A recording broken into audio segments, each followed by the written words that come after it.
nos domingos pela manhã, fazendo a exposição. Iniciamos no domingo passado, na verdade, a exposição da primeira carta de João. É uma carta razoavelmente curta, né? Mas é uma carta nem sempre citada e nem sempre exposta. Então nós temos esse privilégio de lidar com 1 João desde o domingo passado e provavelmente até o final do ano. Na semana passada, o Caio expôs os primeiros 4 versos, né? Você pode encontrar essa palavra lá no nosso canal do YouTube. E hoje, pela graça de Deus, eu quero fazer a exposição dos versos 5 até 10. Irmãos, desde que Deus bradou, né? O Deus anunciou haja luz, e que aquela escuridão inicial recuou, a humanidade tem sido cativada pelo seu brilho, né? A luz, em sua essência, é mais que mera ausência de sombras, e isso que João vai tratar aqui. Vai dizer que a luz é revelação, é clareza, é vida. Nós buscamos luz para guiar nossos passos, para desvendar o desconhecido, para aquecer até mesmo a nossa alma. Mas há uma luz infinitamente maior, uma luz que não se limita a esse espectro visível, que não conhece crepúsculo, não conhece ocaso, mas que é a própria definição de pureza e de verdade. É sobre essa luz que o apóstolo João, com uma simplicidade profunda de quem andou com a própria palavra da vida, com o próprio verbo encarnado, nos fala hoje. E esse texto que nós vamos ler nos convida a olhar para o brilho inegociável de Deus, não apenas para contemplá-lo, mas para permitir que essa verdade essencial redefina cada passo da nossa existência, cada fibra da nossa fé, cada elo da nossa comunhão, porque a mensagem que nós vamos ter hoje, né, que nós vemos em João, é um convite apaixonado. Mais do que isso, é um desafio transformador de caminhar com integridade e coragem debaixo daquele em quem não há treva alguma. Isso que João vai nos ensinar nesses versos. Então eu quero te convidar a nós podermos ler juntos 1 João, capítulo 5, capítulo 1, a partir do verso 5. O texto diz assim: a mensagem que dele ouvimos e que anunciamos a vocês é esta: Deus é luz e não há nele treva alguma. Se dissermos que mantemos comunhão com ele e andarmos nas trevas, mentimos e não praticamos a verdade. Se andarmos na luz, como ele está na luz, mantemos comunhão uns com os outros, e o sangue de Jesus, seu Filho, nos purifica de todo o pecado. Se dissermos que não temos pecado nenhum, a nós mesmos enganamos e a verdade não está em nós. Se confessarmos os nossos pecados, ele é fiel e justo para nos perdoar os pecados e nos purificar de toda a injustiça. Se dissermos que não cometemos pecado, fazemos dele um mentiroso e a sua palavra não está em nós. Bom, lembrando que João escreve não apenas como um observador, não é? Mas como alguém que viu, ouviu, tocou a própria palavra da vida, que é Jesus Cristo. E ele faz esse discurso, ou escreve essa carta para uma igreja, na verdade não necessariamente a igreja de um único local, mas para a igreja de Cristo, que como a nossa, enfrentava seus próprios desafios.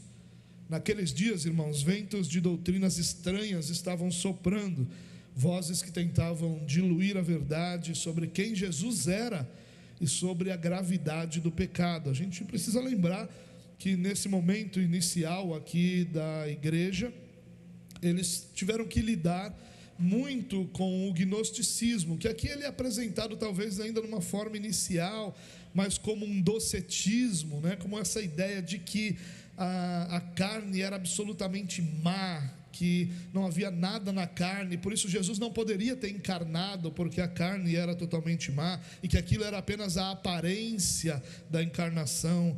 E eles iam acreditar que essa matéria sendo má, e o espírito somente que era bom, ia levar essa ideia muito perigosa de que o corpo não afetava o espírito. Isso poderia parecer piedoso, mas na verdade só conduzia à falta de santidade. Se o que é feito no corpo, se o corpo é totalmente mau, então não importa o que é feito nele, porque o que importa é o espírito. E isso, no final das contas, ia negar a própria humanidade de Jesus. E João, com essa simplicidade profunda e essa autoridade de quem viveu essa verdade, não hesitou em confrontar, não hesitou em dizer: está errado, não é isso.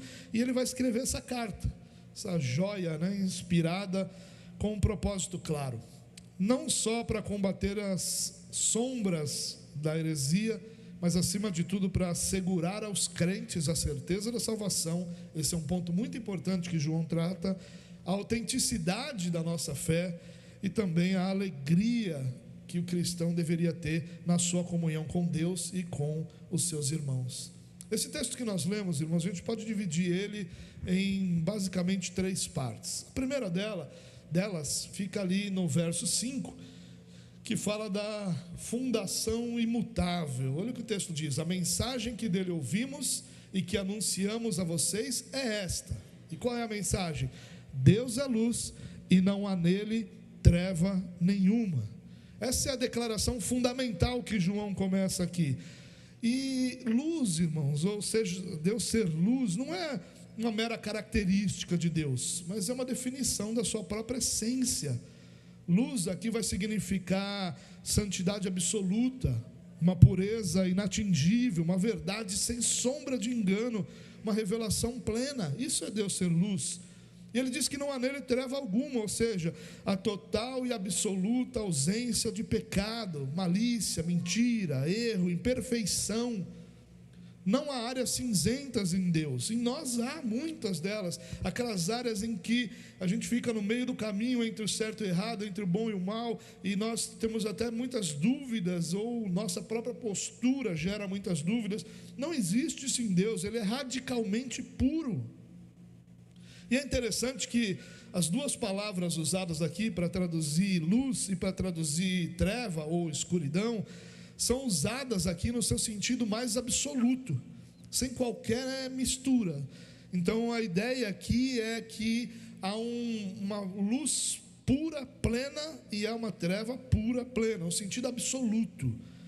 Ou seja, há um padrão divino inegociável para a nossa relação com ele. O Sproul disse sobre isso o seguinte: a santidade de Deus não é meramente uma das suas características, é a própria essência de seu ser. Ele é tão santo que o pecado não pode coexistir com ele.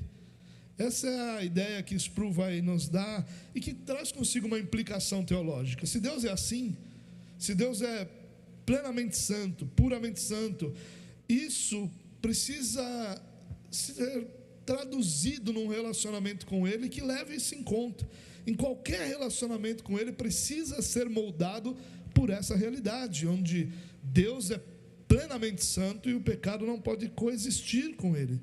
Nós não podemos trazer a escuridão para a presença da luz sem que ela seja exposta e consumida. Então, primeiro João faz essa declaração fundamental. Depois, nos versos 6 e 7, a gente vai ter essas 2 realidades, do contraste, que João vai dar ali, esse contraste evidente na verdadeira comunhão. Olha o que ele diz no verso 6: se dissermos que mantemos comunhão com ele, ou seja, comunhão com Deus, e andarmos nas trevas, mentimos e não praticamos a verdade. É interessante que João usa uma linguagem simples, mas ao mesmo tempo forte. É simples, mas não é uma linguagem que fica tentando florear as coisas. Ele diz: olha, se você diz que anda com Deus, mas tem comunhão com Deus, mas anda nas trevas, mentiroso. Olha, simples, claro, direto, mas verdadeiro, E ele fala sobre essa falsa comunhão que é o andar nas trevas. Ele vai falar sobre uma hipocrisia espiritual. É uma declaração que nós fazemos de proximidade com Deus, de amor a Deus, mas uma vida prática que é marcada pelo pecado, pelo engano, pela desobediência. Ele diz que isso é uma hipocrisia espiritual. E é interessante que a palavra ali traduzida por mentira dá a ideia de uma mentira deliberada. Não foi uma mentira que escapou por um engano, por uma percepção errada, mas uma ideia de que deliberadamente nós mentimos. Quando ele diz ali, nós mentimos e não praticamos a verdade, nós estamos fazendo isso propositalmente, estamos fazendo isso de forma muito clara. E ele diz, olha, não praticamos a verdade. Ele está dizendo, nós estamos falhando. Uma tradução boa aí seria uma falha em praticar ou de viver de acordo com aquilo que se professa. Essa contradição, né, de vida e fé, luz e trevas, essa incompatibilidade. Calvino disse sobre isso o seguinte: os que se gabam de comunhão com Deus enquanto persistem na impiedade são desmascarados por João como mentirosos e falsos. Não há nada mais oposto à santidade de Deus do que a impureza do pecado. E ele continua falando dessa dubiedade. Na verdade, a gente tem uma citação do Pink, que ele vai dizer que a mera profissão de fé sem correspondente obediência é uma abominação para Deus e uma ilusão para a alma. Esse é um detalhe interessante que João está tentando dizer aqui. Não é só a ideia de que é uma hipocrisia, mas ele está dizendo, olha, há uma ilusão nossa de imaginar que isso possa ter algum tipo de resultado positivo. E aí no verso 7 ele vai falar sobre a verdadeira comunhão. Se andarmos na luz, como Ele está na luz, mantemos comunhão uns com os outros, e o sangue de Jesus, seu Filho, nos purifica de todo pecado. João fala muito de comunhão na sua carta, porque essa teologia que vai vir a ser conhecida como gnosticismo, que vai ser um grande problema para a igreja no início da era apostólica ali, ela causou muita divisão, porque o gnosticismo, ele trazia a seguinte ideia, que não é muito incomum no nosso tempo também. A gente tem uma espécie de gnosticismo moderno. Trazia uma ideia mais ou menos assim: existem algumas pessoas que são mais iluminadas que outras, que têm uma revelação mais profunda do que outras, que têm um tipo de relacionamento com Deus mais direto do que outros, como se algumas pessoas tivessem uma ligação especial com o Pai, e essa revelação fosse especial, ao longo que outras pessoas são cristãos, amam a Deus, mas caminham de uma forma mais comum. E aí essas pessoas que supostamente teriam uma revelação especial e diferente dos outros, elas vão acabar prevalecendo sobre a igreja, impondo essa revelação sobre a igreja, e muitos dos irmãos que vão dizer, não, isso está errado, vão ter problemas de relacionamento. Então a igreja para quem João está escrevendo, ou as igrejas para quem João está escrevendo, elas vão ter muitos problemas de relacionamento por conta desses homens que vão propor serem superior a outros, né? E aí ele vai dizer aqui que se nós andarmos na luz, qual é a prova evidente de andarmos na luz? Termos comunhão uns com os outros. Bom, primeiro que andar na luz aqui, irmãos, não significa perfeição, não significa andarmos de forma a não termos nenhum tipo de pecado, mas é uma direção de vida, é uma vida de submissão à palavra de Deus, de busca de santidade, de confessar do pecado, de ter a verdade como guia, ainda que na nossa imperfeição. É ter uma direção para a nossa vida que seja voltada para a luz, ainda que nós não tenhamos capacidade de fazer tudo aquilo. Joe Owen, um homem muito interessante, né, dentre os puritanos, disse que a comunhão com Deus não pode ser mantida com o pecado. A graça leva à santidade e a santidade mantém a comunhão. Ele vai dizer que uma coisa leva a outra, que a comunhão que nós temos, ele é fruto dessa santidade, e essa santidade ela é fruto da própria graça de Deus. Então João ali vai falar de dois benefícios inseparáveis. O primeiro deles é a comunhão uns com os outros, essa verdadeira comunhão com Deus, que leva naturalmente a comunhão com o seu povo, é o fruto da mesma natureza divina que habita em nós. É isso que nos une, irmãos. O que nos une não é a nossa história, não são os nossos gostos, não são nossas experiências, não são questões pontuais da nossa história ou da nossa percepção. O que nos une é a natureza que nós temos em Deus. O que nos une é a própria presença do Espírito Santo, a fato de todos nós termos sido igualmente adotados pelo Senhor, essa mesma natureza divina que habita em nós, ou seja, o Espírito Santo que habita em nós. É isso que produz a nossa comunhão, é a nossa fé em Cristo Jesus, o nosso Senhor. É uma interdependência santa, né? Nós temos todos nós numa interdependência uns dos outros. Mas ele vai falar de outro benefício aqui, a comunhão uns com os outros e a purificação contínua pelo sangue de Cristo. O sangue de Jesus, seu Filho, nos purifica de todo pecado, é o que ele diz no verso 7. Esse é o cerne dessa obra redentora, irmãos. A purificação não é uma obra nossa, mas um dom de Cristo. O verbo aqui está no presente, ou seja, no contínuo, né? No presente contínuo, que vai indicar uma purificação contínua, uma obra que é sempre eficaz enquanto nós andamos na luz, enquanto nós respondemos ao pecado. É a realidade da justificação e da santificação em Cristo. Nós somos continuamente purificados dos nossos pecados em Cristo Jesus.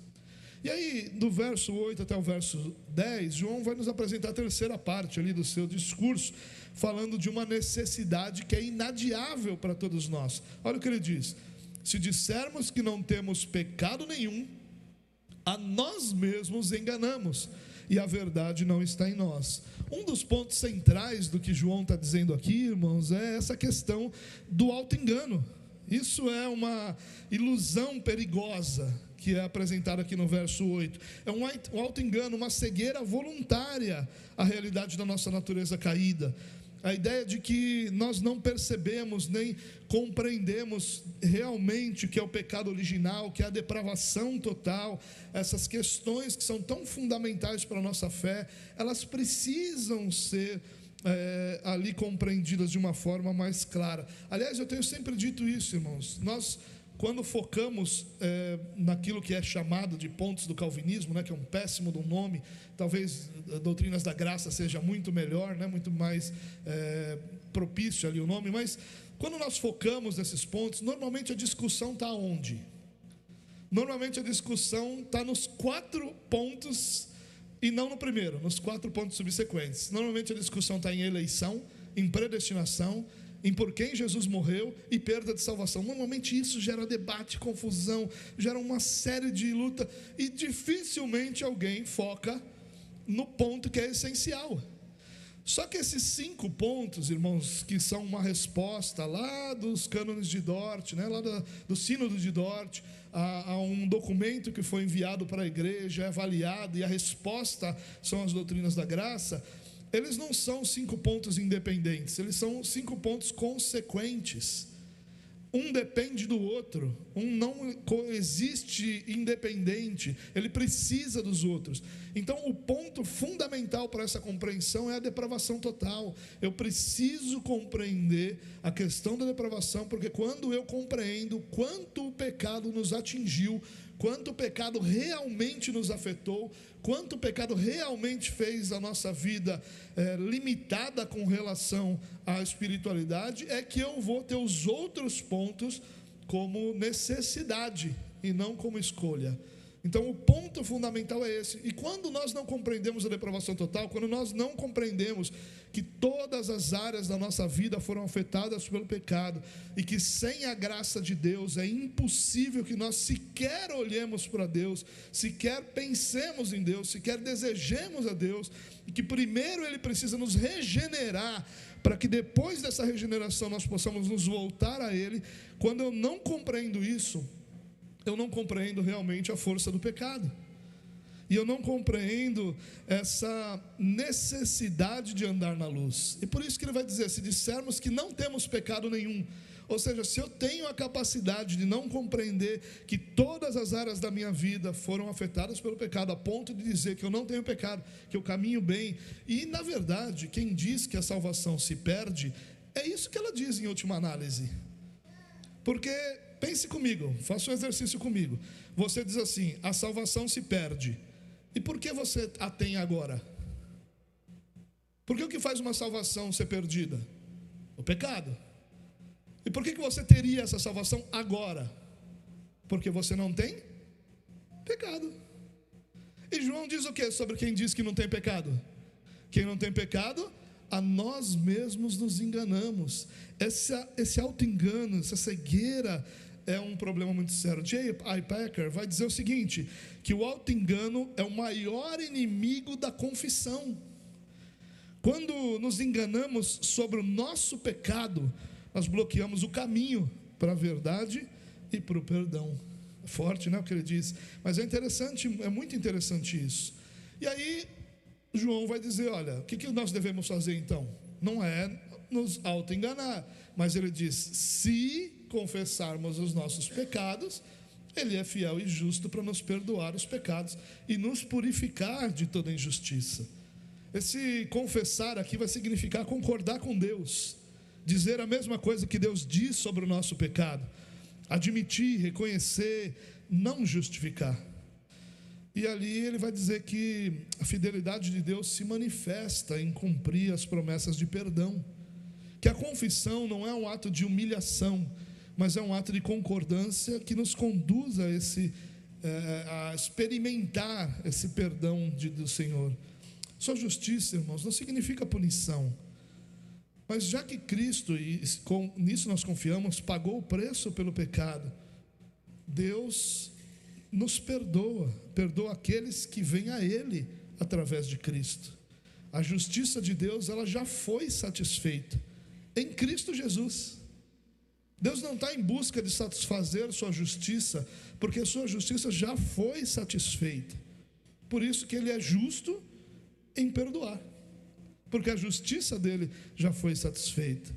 Não apenas o perdão das ações pecaminosas, irmãos, porque a gente confunde isso, a gente acha que o pecado é uma ação, é uma falta de compreensão da doutrina da depravação total. A gente acha que pecado é o que a gente faz, e não o que a gente é. Quando nós entendemos que a nossa natureza foi toda afetada pelo pecado, nós entendemos que não é apenas a nossa ação que é pecaminosa, mas é a nossa natureza que é pecaminosa, e que vai produzir sempre, e vai estar sempre inclinado para o pecado. Purificação da própria injustiça, dessa raiz que há em nós. Tem um teólogo do início do século XX, muito pouco conhecido, John Gresham. Ele diz assim, que a essência da confissão não é a tentativa de justificar-nos, mas de concordar com Deus que pecamos e clamar por sua misericórdia. É muito interessante isso que ele diz, né? Que a confissão não é uma forma da gente dizer para Deus, Senhor, eu fiz isso, mas olha, eu fiz por isso, eu fiz por aquilo, eu fiz pela circunstância, ou pela minha natureza, ou por que seja, mas é a ideia de dizer, Senhor, eu fiz isso porque isso é o que eu sou. E aí eu clamo então por sua misericórdia, que tem moldado nossa vida e nos livrado do pecado. Por fim, o verso 10 vai dizer que vai falar sobre a gravidade final da negação do pecado. Se dissermos, olha só, ele diz, se a gente diz que não tem pecado, nós estamos enganando a nós mesmos. O que devemos fazer? Confessar os nossos pecados, porque Ele é fiel e justo para nos perdoar. Ele diz, bom, mas se não é essa a sua ação, ele vai dizer, se dissermos que não cometemos pecado, ou seja, não reconhecemos esse pecado, fazemos de Deus um mentiroso, e a sua palavra não está em nós. Olha, isso é absurdamente forte, irmãos. Perceba que na simplicidade João não deixa de ser forte. A gente tem uma ideia muito errada sobre João, sabe? Porque João era o discípulo amado, que reclinava ao peito de Jesus. A gente acha que ele é aquele cara manso no sentido de falar devagar, né? Amado do Senhor, como você está. Mas João era muito mais duro do que Pedro nas suas palavras, por exemplo, né? Porque João, na sua simplicidade, claro que ninguém está negando o amor que ele tinha, só que a gente também não nega o amor que Pedro tinha, ou que qualquer outro tinha. A gente não está falando disso, mas João a gente tem essa visão errada sobre João, dele ser um cara mais delicado, e não era. Ele era, assim como Pedro, como qualquer outro, alguém que falava a verdade em amor, a verdade com o propósito de transformar, a verdade com o propósito de curar. E João, ele tinha uma diferença, que ele era mais simples, talvez, né? Talvez João fosse mais um Calvino, que bate na nossa cara com palavras mais simples, né? E Pedro fosse mais um Lutero, que chamava os outros de anta. É mais uma característica assim, talvez, né? Então, não sei se realmente é, mas me lembra um pouco isso. Agora, João não deixava de ser sincero, direto, e na sua sinceridade e na sua maneira de falar, ele vai dizer que se a gente não reconhece os nossos pecados, nós estamos, primeiro, chamando Deus de mentiroso, e segundo, estamos declarando publicamente que a palavra de Deus não está em nós.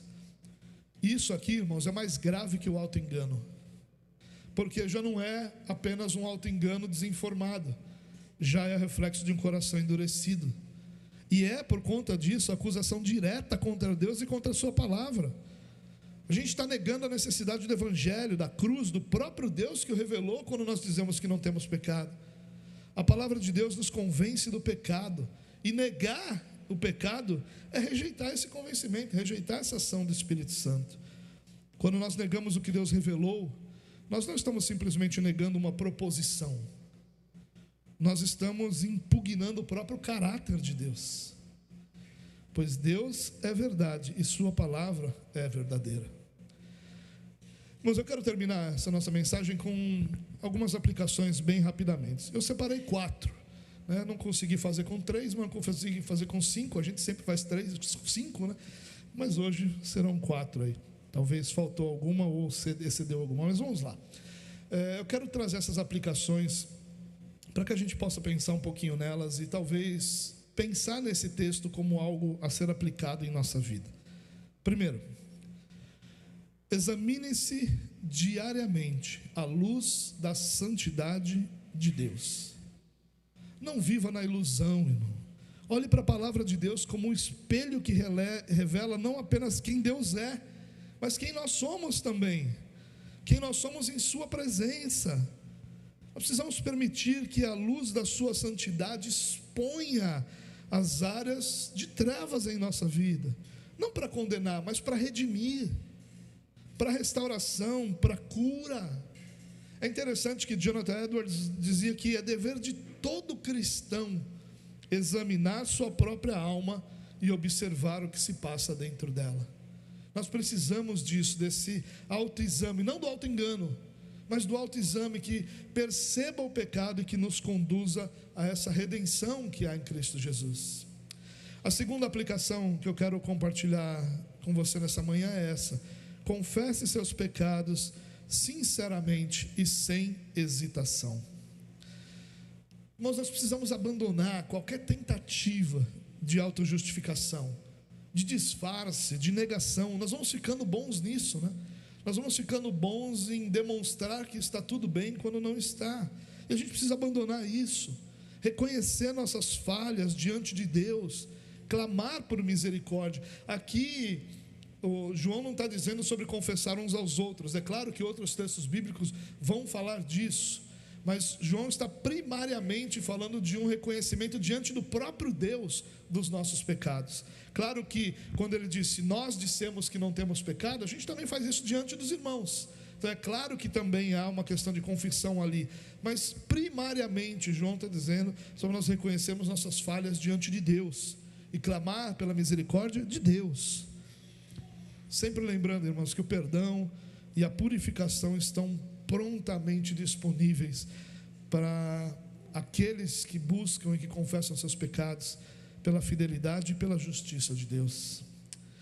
Irmãos, é fundamentado ou fundamentados no sacrifício perfeito de Cristo que nós podemos confiar no perdão dos nossos pecados. Martinho Lutero falava que a vida do cristão não é uma vida, é uma vida que começou com arrependimento, mas que é vivida continuamente debaixo do arrependimento. John Owen diz que sem a confissão contínua do pecado, não pode haver a desfrutável paz da comunhão com Deus. Terceira aplicação: ande consistentemente na luz, praticando a verdade. Mas a caminhada cristã é uma peregrinação contínua de arrependimento e fé. Nós precisamos permitir que a verdade da palavra de Deus dirija nossos passos, nossas escolhas, nossas atitudes.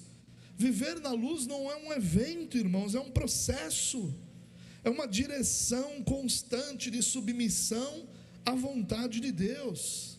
John Piper dizia que a santificação não é opcional para o crente, é o caminho em que andamos, não para ganhar salvação, mas porque a salvação já nos foi dada. A vida do cristão que foi salvo é a vida de alguém que caminha em direção à santificação.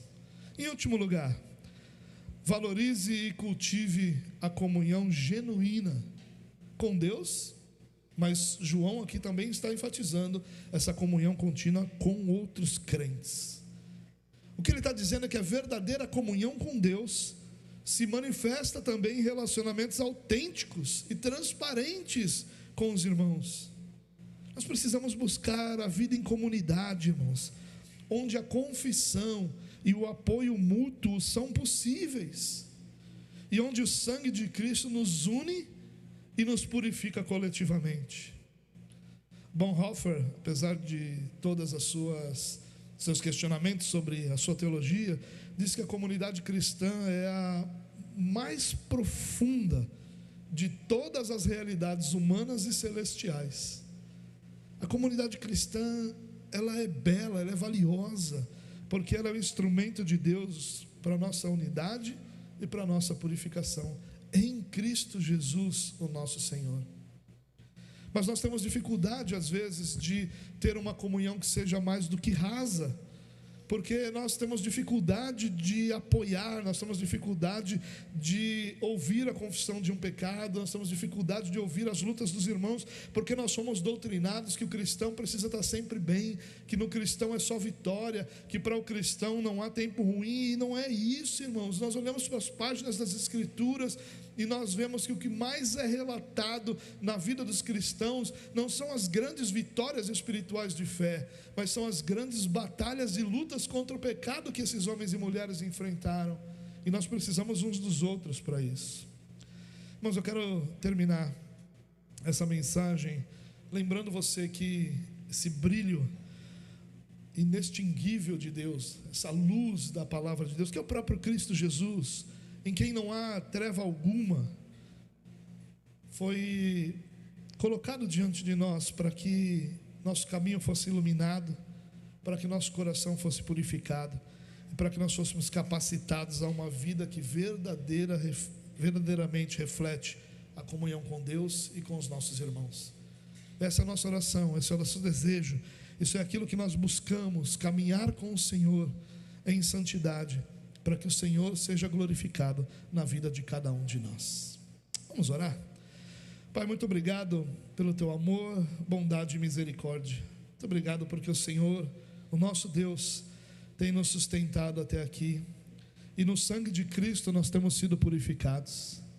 Ajuda-nos, Deus, a olhar para a santidade, não como algo opcional para a nossa vida, mas como aquilo que é o caminho natural de todo aquele que foi redimido dos seus pecados, o anseio do coração de todos os que foram salvos, e o desejo mais profundo do coração de quem ama a Cristo. Ajuda-nos, Deus, a encontrar no Senhor essa capacidade, essa força, essa condição de vivermos a cada dia de forma mais santa para a glória do teu próprio nome. Nos abençoe, Senhor, nos ajude, Senhor, a olhar para essa santidade como o alvo desejável do nosso coração, para a glória do teu próprio nome. Querido, que o amor do nosso Deus e Pai, a graça do nosso Senhor e Salvador Jesus Cristo e as doces consolações do Espírito Santo de Deus sejam sobre a sua vida hoje e para sempre.